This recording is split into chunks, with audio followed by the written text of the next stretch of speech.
Assalamu alaikum wa rahmatullahi wa barakatuh. Pourquoi Allah subhanahu wa ta'ala dit qu'il est le meilleur des héritiers? Être héritier, c'est quoi? Par exemple, il y a quelqu'un qui meurt et que ses biens te reviennent en droit. Toi, tu deviens héritier dans ce sens.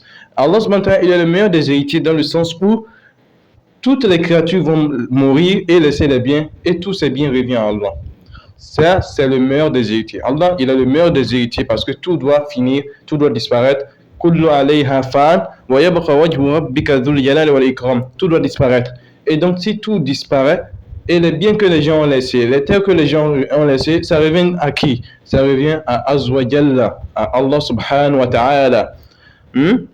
Donc, Al-Warith, c'est l'un des noms les plus parfaits d'Allah subhanahu wa ta'ala dans le Coran. Allah subhanahu wa ta'ala, non seulement tout lui revient de droit, il peut aussi donner ce qui lui revient de droit à d'autres personnes. Par exemple, dans la sourate Al-Araf, verset 128, Allah dit: la terre appartient à Allah, il en fait hériter qui il veut parmi ses serviteurs. Donc, par exemple, s'il y a des peuples qui lui désobéissent, il peut les anéantir. La terre qui reste, Allah subhanahu wa ta'ala pouvait le donner à d'autres peuples pour que ce peuple l'obéisse sur ce territoire en question. Est-ce que vrai? Cela est confirmé même par des versets bibliques. Dans Matthieu 5, verset 5, on nous dit: heureux ceux qui sont humbles, car Dieu leur donnera la terre en héritage. Donc ici, Dieu donne la terre en héritage. Et dans Matthieu 21, verset 38, Jésus est considéré comme héritier également. Ils ont dit: voilà l'héritier, venez, tuez-le et nous récupérons son héritage. Est-ce que vrai? Donc Jésus aussi est un héritier. Donc le fait que Jésus est héritier, certains disent que Jésus est Dieu. Est-ce que Dieu, il ne peut pas être héritier?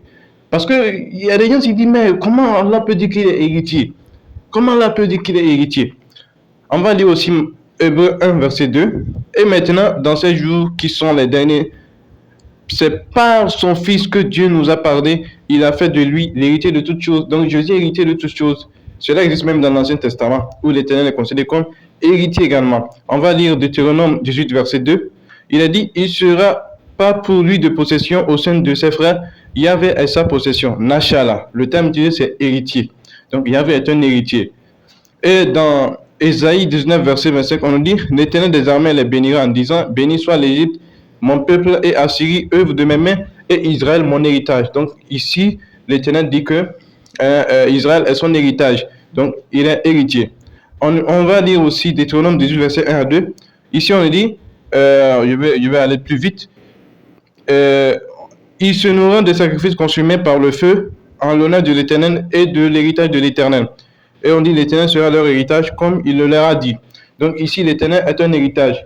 L'Éternel reçoit d'héritage. L'Éternel est un héritier. Donc là, c'est clair et net. Assalamu alaikum wa rahmatullahi wa barakatuh.